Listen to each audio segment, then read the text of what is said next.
이 시간 하나님께서 우리에게 주신 말씀 함께 읽도록 하겠습니다. 하나님이 우리에게 주신 말씀 고린도후서 12장 7절로 10절까지의 말씀입니다.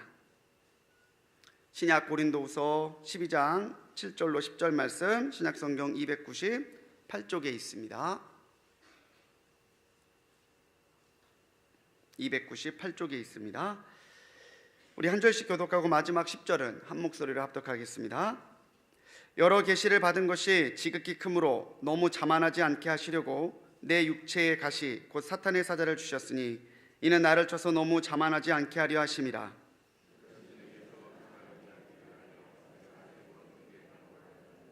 나에게 이르시기를 내 은혜가 내게 족하도다. 이는 내 능력이 약한 데서 온전하여짐이라 하신지라. 그러므로 도리어 크게 기뻐함으로 나의 여러 약한 것들에 대하여 자랑하리니 이는 그리스도의 능력이 내게 머물게 하려 함이라. 그러므로 내가 그리스도를 위하여 약한 것들과 능력과 궁핍과 박해와 곤고를 기뻐하노니 이는 내가 약한 그때에 강함이라. 아멘. 이 시간 담임 목사님 나오셔서 약한 그때가 강함이라 라는 제목으로 말씀 전하실 때 많은 은혜 받으시기 바랍니다. 할렐루야. 17번째 날 아침을 깨우시는데 오늘도 우리는 약하지만 강하신 하나님의 은혜가 우리 사랑하는 성도들에게 가득하시기를 주님의 이름으로 축복합니다. 약하기 때문에 주님과 더 가까워질 수 있다면, 약하기 때문에 강하신 주님 앞에 기도할 수 있다면, 내가 약하고 문제투성이기 때문에 왕이신 주님 앞에 내 문제와 내 삶의 모든 것을 아뢰일 수 있다면 그것은 하나님의 능력이 나타나는 통로인 줄로 믿습니다. 서양에 이런 이야기가 있습니다. 외과 의사들이 어린아이들을 달래면서, 아이들은 주사나 수술 같은 거 어른도 무서운데 아이들은 얼마나 무섭겠어요. 그럴 때 아이들에게 꼭 해주는 말이 있다는데, 내가 너를 잠시 아프게 할지는 모르지만 절대 손해를 주는 거 아니라고 그렇게 달래면서 수술하고 주사를 놓고 그런다고 합니다.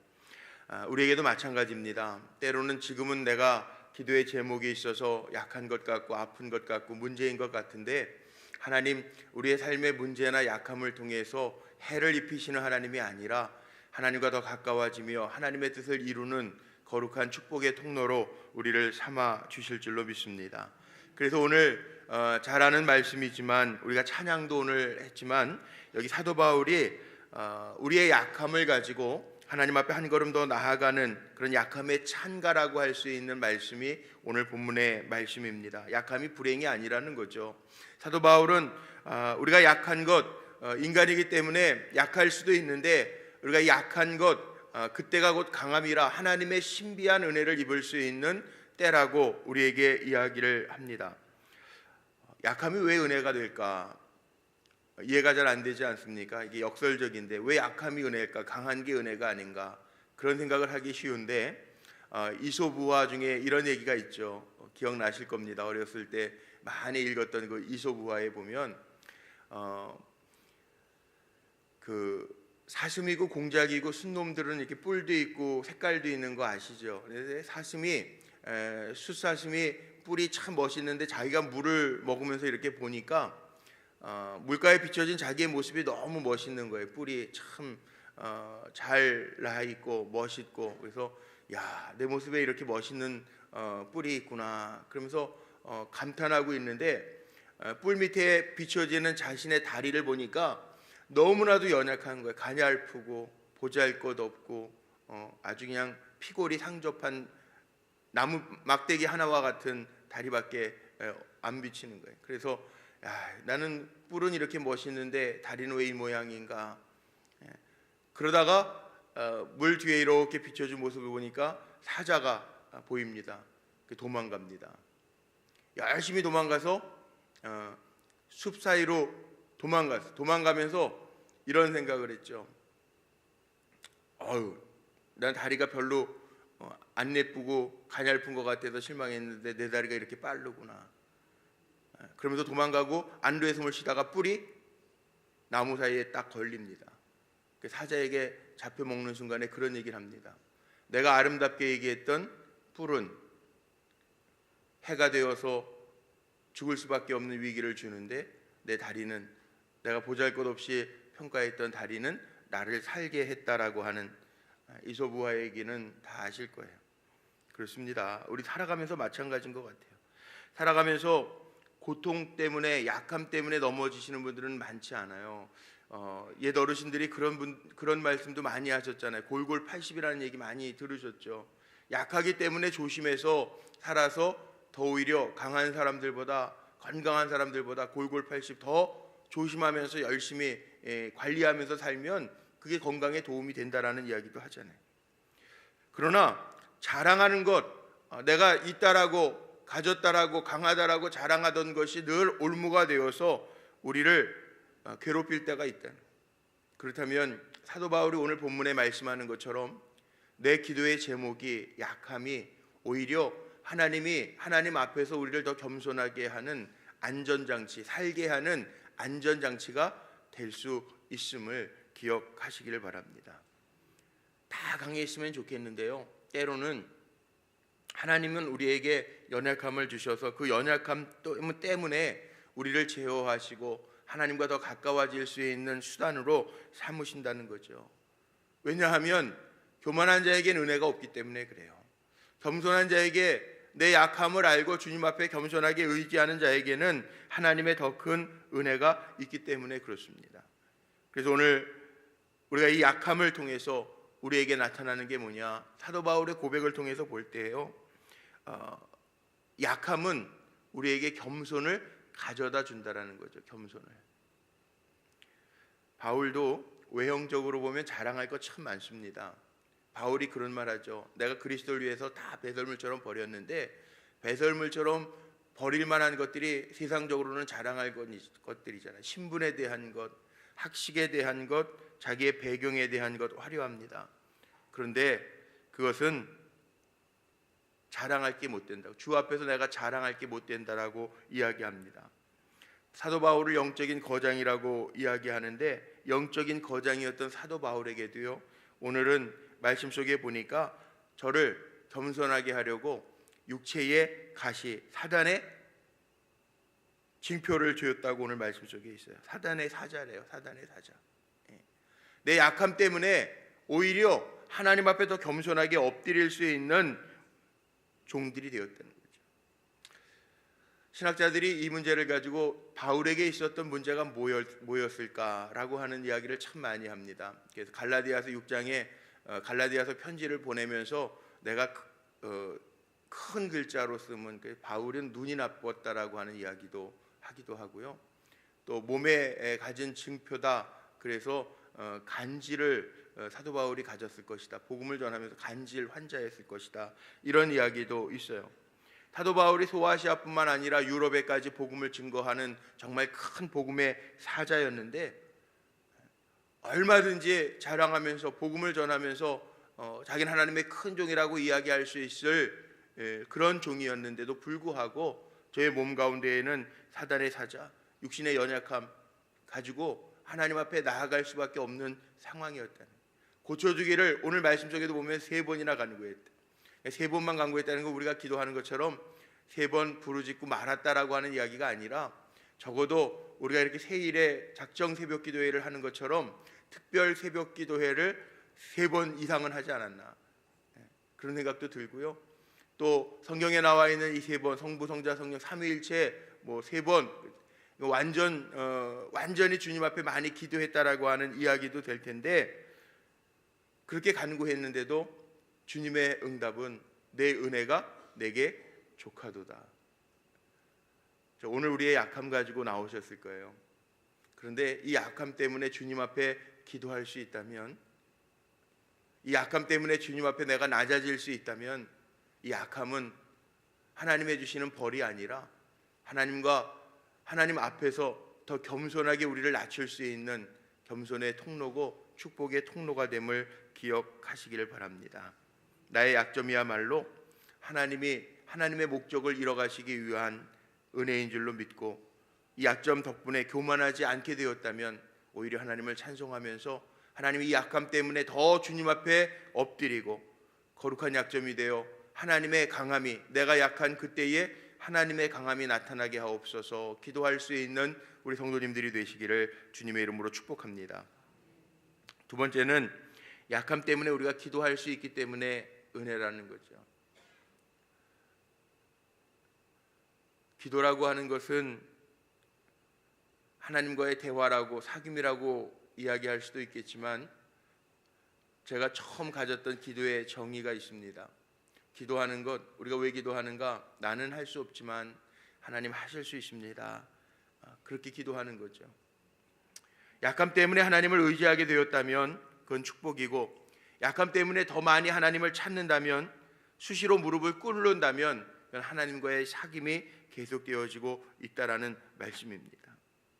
여기 오늘 성도님들 기도 제목들 제가 날마다 보고 기도하는데요, 사업의 문제도 있고 자녀의 문제도 있고 육신의 연약함의 문제도 가지고 계신 분들이 있어요. 경제적으로 많이 힘들어서 어려워하는 분들도 이 자리에서 함께 우리가 새벽을 깨우는데, 사업 때문에, 건강 때문에, 물질 때문에, 자녀 때문에, 관계 때문에 주님 앞에 엎드려 기도한다면, 무릎을 꿇을 수 있다면 그것은 하나님의 주시는 은혜의 방편이 될 줄로 저는 분명히 믿습니다. 문제가 없는 것 같아서, 기도할 게 없어서, 나는 복받았다고 그리고 하나님 앞에 꿇어 엎드릴 수 없다면 그거는 교만의 증거일 수도 있습니다. 겸손하게 기도하며 하나님의 주시는 은혜의 통로로 약할 때 강함 되시는 주님을 만나고, 오늘도 내 문제를 주님 앞에 아뢰는 가운데 주님의 음성이 우리의 귓가에 들려지고 주님의 능력의 손이 우리의 삶 속에 보여지는 귀한 종들 되시기를 주의 이름으로 축복합니다. 마지막 세 번째, 약함은 그리스도의 능력이라는 거죠. 오늘 결론입니다. 사도 바울은 약한 자를 들어 쓰시는 하나님을 찬양하는 거예요. 약할 때 그때가 주님의 강함이라고 오늘 마지막에 고백하고 있어요. 하나님이 쓰시는 방법이 있는데, 하나님이 쓰시는 방법, 사람을 쓰시는 방법은 강한 자, 이름 있는 자, 훌륭한 가문에 있는 자를 쓰시는 게 아니고 하나님을 의지하는 자를 쓰세요. 아니, 많이 가진 사람, 가문이 좋은 사람은 절대 안 쓰신다가 아니라 하나님을 의지하고 하나님 앞에 겸손한 자를 하나님이 쓰신다는 거예요. 혹시 몇 년 전에 나왔던 책, 한참 유행했죠. 하늘에 속한 사람, 윈 형제, 중국의 윈 형제, 하늘에 속한 사람이라고 하는 책이 있는데, 거기 저자였던 폴 하타웨이가 이런 얘기를 합니다. 서문에서 이런 얘기를 합니다. 세상을 변화시키는 것은 위대한 사람이 아니라, 위대한 사람이 세상을 변화시키는 것이 아니라 위대하신 하나님의 손에 붙들린 약한 사람을 하나님이 쓰셔서 세상을 위대하게 하신다. 사도 바울의 신학적인 사상이요, 고린도전서 1장서부터 시작을 해요. 오늘 고린도후서 12장의 말씀을 읽었지만 고린도전서 1장 말씀에 보면, 거기 18절 이하의 말씀에 보면 우리가 잘 아는 것처럼 하나님은 미련한 자를 택해서 지혜로운 자를 부끄럽게 하시고요, 하나님은 약한 자를 택하셔서 강한 자를 부끄럽게 하시는 하나님이래요. 사도 바울의 고백이에요. 그렇게 시작하는 거예요. 사도 바울의 신학적 관점이에요. 하나님은 교만한 자를 쓰시는 게 아니라 된 자, 큰 자, 나를 써주옵소서 하는 자가 아니라 하나님 앞에 겸손하게, 나는 약한 자입니다, 부족합니다, 감당할 길이 없는 사람입니다, 그렇게 약한 자를 하나님이 붙드셔서 하나님의 손에서 강하게 만들어서 쓰신다는 거예요.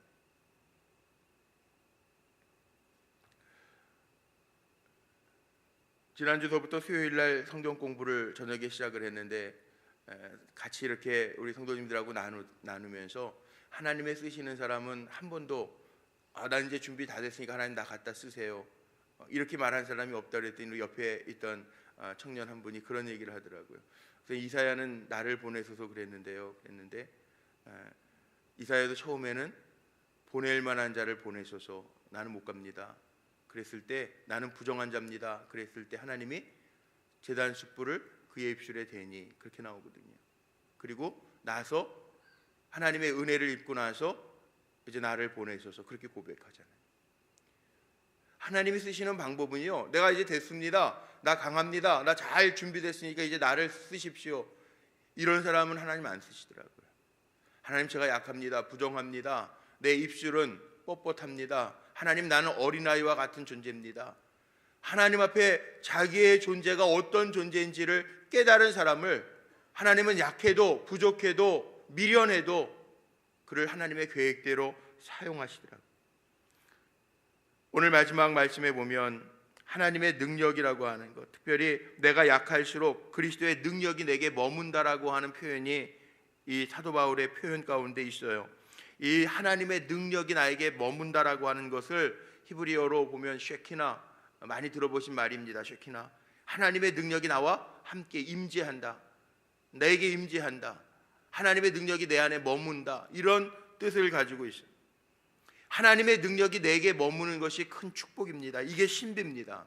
내가 약하지만 하나님의 능력과 하나님의 역사하심이 내 안에 머물 때 사도 바울이 내가 약한 그 덕에 주님의 능력이 나에게 머물러 내가 강합니다, 이 고백하는, 오늘 기도의 제목 가지고 이 새벽을 깨우는 우리 사랑하는 성도들에게 약함 덕분에 하나님의 능력이 나에게 머무는 은혜를, 능력을 경험하며 주의 이름으로 일어날 수 있는 귀한 종들이 되시기를 주의 이름으로 축복합니다.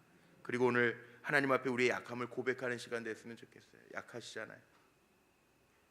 오늘 치료받으시는 권사님도 앉아 계시고, 우리 문제 가지고, 가정의 문제 가지고, 장막의 문제 가지고 기도하는 분도 여기 앉아 계시고, 사업이 열리지 않아서 몸부림치는 분도 여기 계신데 하나님 문제를 해결해 주세요, 이렇게도 기도해야 되겠지만 하나님, 이 약함의 문제 때문에 내가 주님께 더 가까이 갈 수 있다면 이 문제를 안고도 주님의 능력을 사모할 수 있는 종이 되게 하옵소서. 기도하면서 하나님의 은혜를 덧입는 성도님들 되시기를 축복합니다.